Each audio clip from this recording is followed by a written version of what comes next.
Hi there, my name is Richard Marler and welcome to my mediation and therapy practice. I'm going to share with you my top 10 communication tips that I like to encourage my therapy clients to take on board. The first one is to be aware of your tone of voice.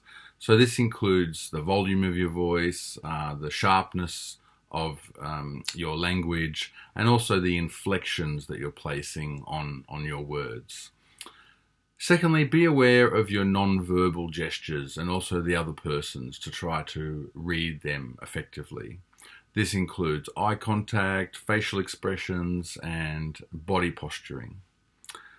Number 3, reflect before responding. This is to make sure that you understand the other person and to demonstrate to them that you're trying to understand them rather than simply trying to respond to them. And an acronym that I've developed is SWIHI. So what I'm hearing is.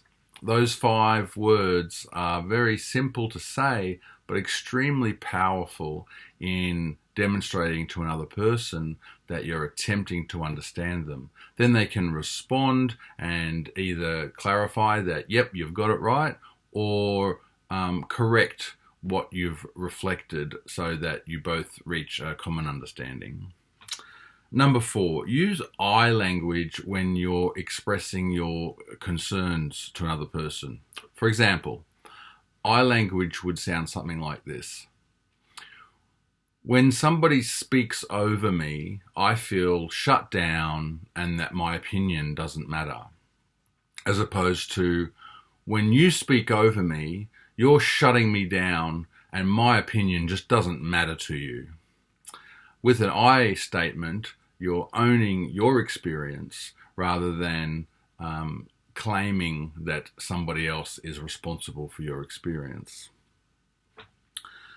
If you're feeling triggered, wait 20 minutes before responding. This will avoid you entering into and trying to respond in the freeze, fight, flight, fawn response when the amygdala in the brain is triggered and the prefrontal cortex, the higher executive functioning, is effectively shut down. That's not the time to try to respond.